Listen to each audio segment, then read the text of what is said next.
Long before Zeus, thousands of years before the pyramids were built, there was Anu, the father of the sky. Not just a myth, he was the god worshipped by the world's first civilization. And today, hardly anyone remembers his name. This is the story of Anu, the forgotten king of the sky. Chapter 1, The Birth of the Gods. Year around 4000 BC. Location Sumer, southern Mesopotamia, today's Iraq. The land where writing, cities, and the first civilization were born. The Sumerians believed that the universe was born out of chaos.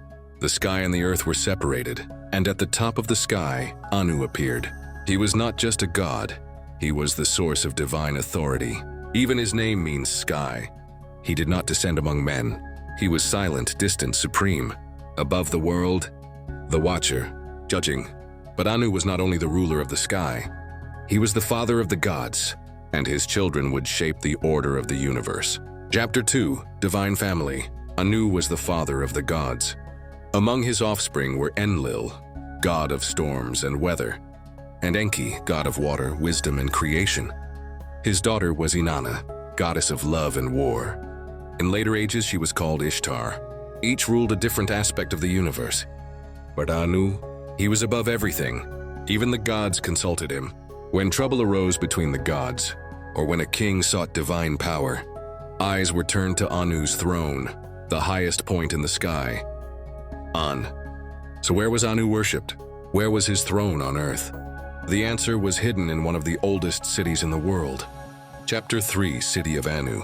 Uruk was the sacred city of Anu, one of the oldest cities in the world, like a stone staircase reaching up to the sky.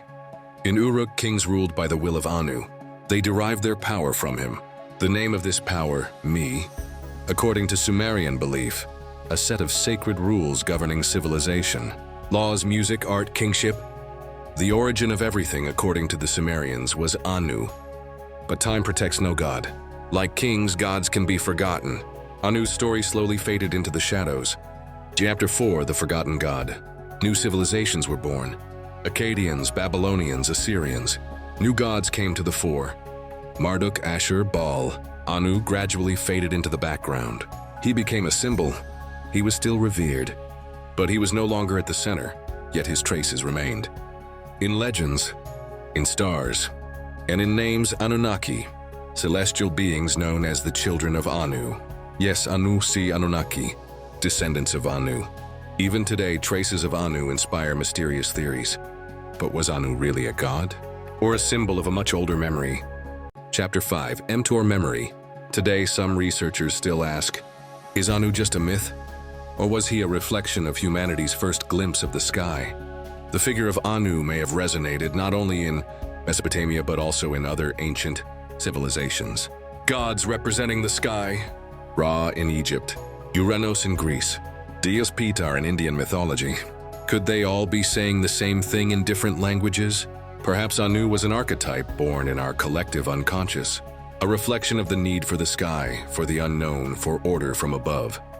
But this figure influenced not only religion, but also the political order. Anu was not just a god, he was an ideology. Chapter 6, Power from the Heavens. Belief in Anu was not only a spiritual, but also a political tool.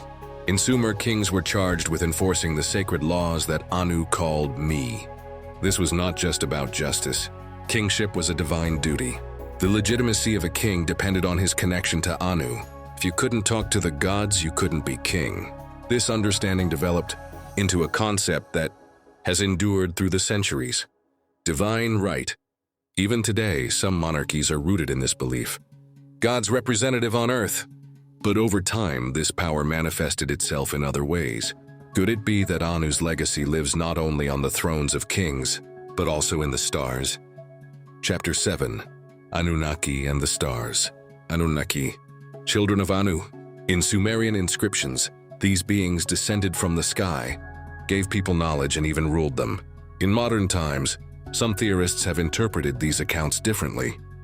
The ancient astronaut theory, that is, the Anunnaki were beings from other stars, flying vehicles, ladders to the sky. Could even the ziggurats at Uruk have been symbols of these celestial ascents and descents? Of course, these are theories, but the power of symbols is undeniable. Anu's sky, Chapter 8, Anu's Future. Today, our technology has advanced. We send vehicles to the stars. We are developing artificial intelligence. We're trying to reconquer the skies. But perhaps this is a continuation of Anu's legacy, the desire to look to the sky to reach for the unknown. Anu may no longer be a god, but he may be a goal. Humanity's desire to transcend itself, the desire to write its own destiny, not as a historical figure. From a philosophical point of view, Anu is the symbol of above, the infinite, curiosity, order, and maybe that's why Anu is still alive. Though his name is unknown, his desire is still within us. Look at the sky. Today, Anu's name may only appear in archaeological texts, but the story he wrote in the sky is still being read. With every new telescope, with every meteorite, with every "are we alone?" question, Anu has an echo. So if you look up one day, try to see not only the stars, try to see the gaze of a forgotten god. Maybe he's still there. We just forgot his name. Don't forget to subscribe for the rest of the Forgotten Gods series. In the next installment comes the story of Anu's son Enlil, god of storms, protector of kingdoms, but he is also the owner of a great curse.